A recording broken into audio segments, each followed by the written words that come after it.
Sebelum lanjut untuk nonton videonya, buat kalian yang sedang mencari jersey Inter Milan terbaik dan merchandise tentang Inter Milan, yuk klik produk dan buruan check out sekarang. Alasan Inter Milan, datangkan Andy Diouf dari RC Lens. Inter Milan resmi merekrut gelandang Prancis Andy Diouf dari Lens pada hari-hari terakhir bursa transfer musim panas untuk memperkuat sektor tengah. Menurut Gazzetta dello Sport, pemain berusia 22 tahun itu bukanlah pilihan acak bagi manajemen Nerazzurri. Setelah hanya 2 tahun memperkuat Lens, Diouf memutuskan meninggalkan tanah kelahirannya dan bergabung dengan raksasa Serie A dengan kontrak jangka panjang. Inter mengeluarkan biaya sekitar 20 juta euro demi mengamankan jasanya. Sementara itu, Diouf baru tampil sekali sejauh ini, yakni sebagai pemain pengganti selama 11 menit dalam kemenangan 5-0 atas Torino pada pekan pembuka Serie A. Setelah itu, ia selalu duduk di bangku cadangan. Meski begitu, waktu masih terbuka lebar bagi Diouf untuk mendapatkan kepercayaan Christian Cifu dan meniti karirnya di San Siro. Keunggulannya sebagai satu-satunya gelandang kidal dalam skuad menjadi faktor penting yang bisa membuka jalannya menuju tempat reguler di lini tengah Inter di masa depan.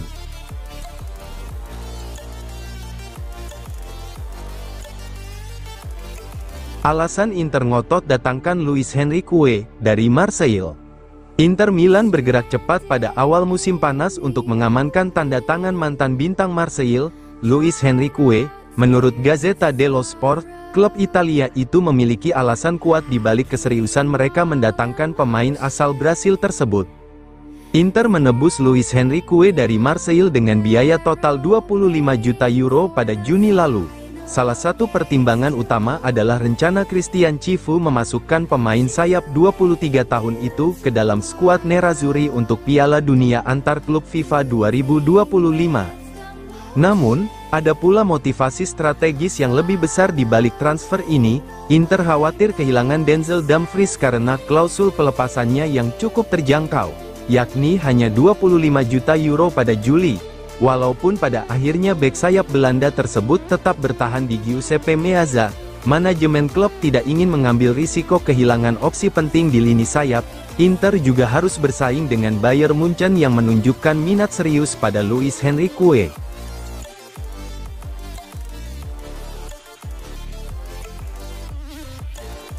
Inter catat awal musim terburuk dalam 5 tahun terakhir. Di Liga Champions melawan Ajax, Inter sempat memberi kesan kembali kokoh bak benteng. Pasukan Christian Cifu bertahan rapat sepanjang 90 menit, sesekali membiarkan inisiatif pada tim asuhan John Heitinga, tanpa banyak risiko kecuali satu peluang dari serangan balik. Namun, performa solid tersebut tampak lebih sebagai pengecualian ketimbang kebiasaan. Menurut laporan Gazzetta dello Sport, gol Khedira dari Sassuolo, untungnya bagi Inter, tidak memengaruhi hasil di San Siro. Namun, rasa bahaya yang terus-menerus menghantui area pertahanan tetap terasa. Data pun semakin jelas, sudah 7 gol bersarang dalam 4 laga. Satu-satunya pertandingan yang berakhir tanpa kebobolan hanyalah saat debut melawan Torino. Perbandingan dengan musim sebelumnya membuat situasi ini semakin nyata. Musim lalu, meski hasil sempat tersendat dengan poin hilang di Genoa dan AC Monza, pertahanan masih cukup solid dengan hanya 3 gol kebobolan dalam 4 laga. Kini, catatan tersebut jauh memburuk. Musim ini menjadi awal terburuk bagi pertahanan Inter dalam 5 tahun terakhir. Kesalahan dan tanggung jawab terbagi di seluruh sektor, bukan hanya individu. Cifu kini dituntut menyoroti sikap kolektif, baik dari lini belakang maupun seluruh tim. Masalah ini bahkan menjadi bahan diskusi hangat di ruang ganti Appiano.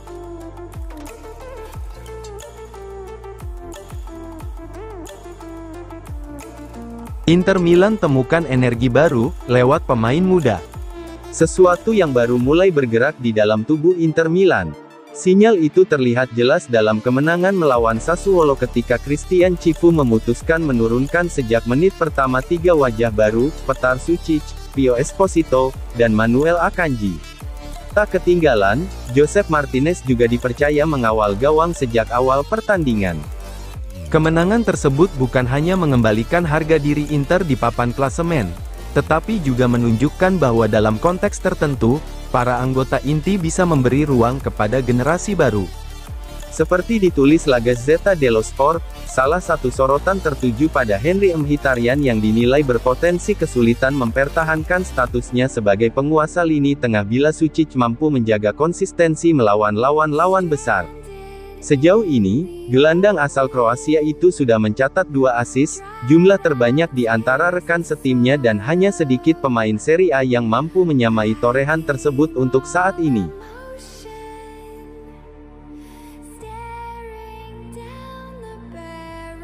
Fabio Capello, Inter masih skematis, ala Simone Inzaghi. Dalam wawancara dengan La Gazzetta dello Sport, Fabio Capello menganalisis awal musim Inter di bawah Christian Cifu. Untuk saat ini bisa dikatakan kita melihat Inter era Inzaghi dengan Cifu di bangku, bermain berdasarkan ingatan, tapi bersifat skematis, kurang sedikit fantasi, di lini depan tidak ada yang mampu melewati seorang lawan. Ini masalah lama, ujarnya. Capello menyorot Pio Esposito sebagai solusi nyata di lini depan.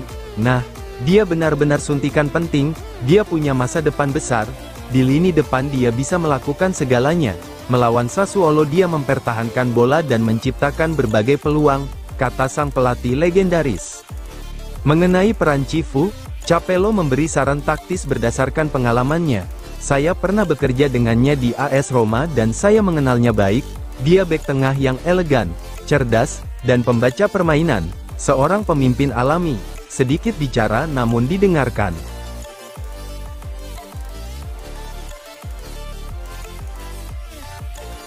Inter Milan terbuka jual Fratesi pada Januari tahun 2026, Juventus dan Napoli tertarik.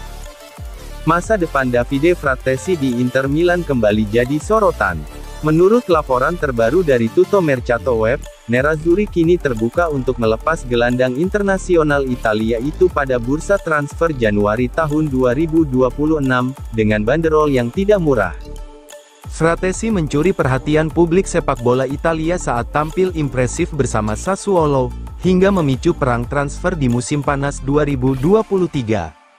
Saat itu ada banyak peminat, termasuk Juventus, namun Inter yang berhasil memenangkan persaingan dengan mahar sekitar 35 juta euro. Sayangnya, karir Fratesi di Giuseppe Meazza tidak berjalan sesuai harapan. Meski kerap mencetak gol penentu sebagai pemain pengganti, ia gagal merebut posisi inti.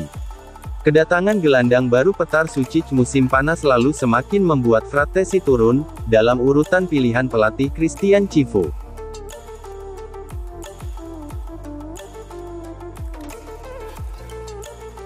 Sučić kian menegaskan statusnya sebagai penerus utama Mkhitaryan di lini tengah Inter.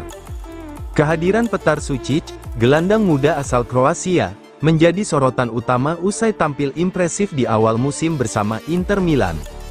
Sučić semakin memantapkan diri sebagai pewaris sah Henry Mkhitaryan, veteran Armenia yang sudah menjadi pilar Nerazzurri dalam beberapa musim terakhir. Menurut laporan Corriere dello Sport via FC Inter 1908, Sučić bukan sekadar investasi untuk masa depan, melainkan sudah menjadi bagian penting dari skuad saat ini. Terbukti, ia telah mengoleksi 3 kali starter di Serie A musim ini dan mencatatkan 2 assist krusial.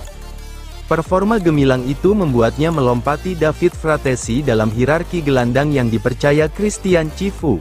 Adaptasi cepat Sučić dengan ritme Serie A dan keberanian dalam duel lini tengah menjadikannya pilihan yang sulit diabaikan.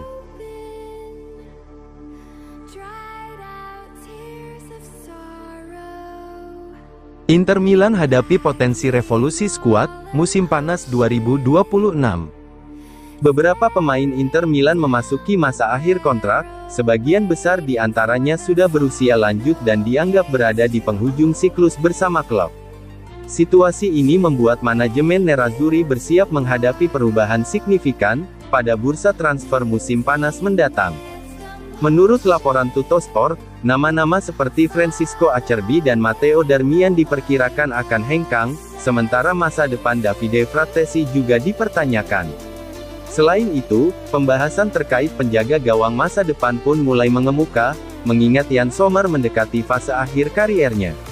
Proses pencarian pengganti Jan Sommer sudah dibuka dan, seperti disebutkan, Elia Caprile saat ini berada di puncak daftar pilihan.